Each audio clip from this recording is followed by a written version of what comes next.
As Charlotte and Esther walk back out onto the road from Sanditon House, the wind begins to buffet them almost as if the gale which had abated somewhat during the morning had lain in wait for them and had now come out of hiding to show them its strength.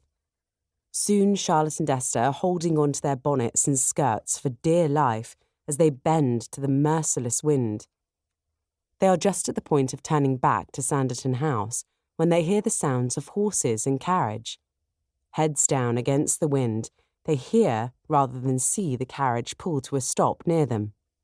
A melodious man's voice calls out, "May I offer you transportation to your destination, ladies?" Charlotte looks up, straight into the most beautiful pair of eyes she has ever seen. Her heart skips a beat as she wonders who this can be. His head is bare, no doubt his top hat has been stowed away because of the wind, and his dark hair shines with moisture. He seems to have been soaked through from rain in the open phaeton, but appears none the worse for it. In fact, Charlotte thinks to herself that she has never seen a more appealing man in her life.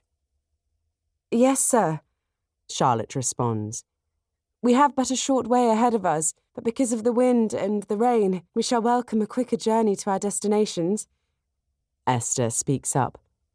"Mr. Parker, your arrival is indeed welcome.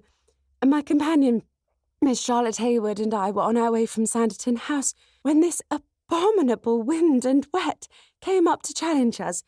Miss Hayward is newly arrived in Sanditon and is a guest of your brother, Tom and Mary." "It is a pleasure to see you again, Miss Denham. And a pleasure to meet you as well, Miss Hayward. Sidney Parker, at your service." He steps down and then hands his passengers into the phaeton.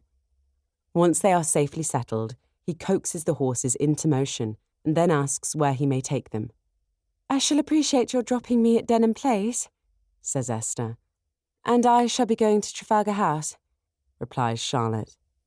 Esther continues and asks, "Are you in town for the ball this coming Friday, Mr. Parker?" "No," he says. "I have not much interest in balls.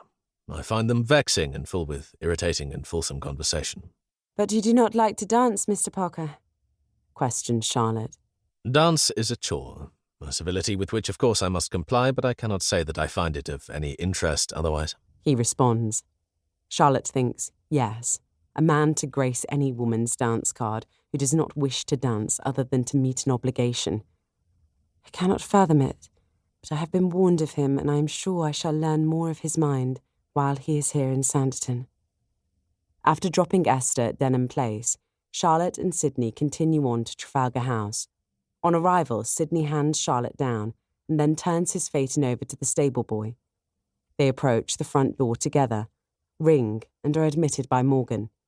He has a bandage on his forehead, and Sidney remarks on it, asking, "What has happened to your head, Morgan?" "I was struck by the door, Mr. Parker.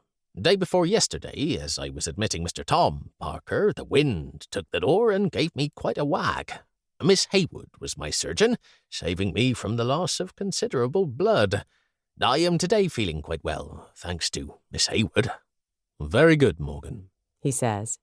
"And where did you learn your surgeon skills, Miss Hayward?" "From a book, sir," Charlotte replies. Sidney looks at her quizzically with a bit of a smile. Or was it a frown? Charlotte asks herself. They continue on into the drawing room where Tom and Mary are sitting beside the fire. Tom jumps up saying, "We expected you yesterday, Sidney. Wherever have you been? I must talk with you immediately." Mary interrupts. "Tom, Charlotte and Sidney are both wet through and will need hot baths and a change of clothes. Please give Sidney time to recover from his journey before you talk with him." Sidney replies, "Thank you, Mary. It was a difficult journey in the gale, and I had to make an unplanned stop in Hailsham because of the ferocity of the storm. But I shall stay at the hotel, because I have 2 friends from London arriving to join me. I shall see you tomorrow, Tom, and we shall talk." "But Sidney, my discussion with you is of the utmost urgency," presses Tom. Sidney responds with a sharp edge to his voice. "Tomorrow, Tom. Now I must go to the hotel and get out of these wet things." Mary says, "We shall look forward to your presence tomorrow, Sidney, and would welcome you to join us for breakfast. And it seems you have met our guest, Miss Charlotte Hayward, and tomorrow you shall become better acquainted."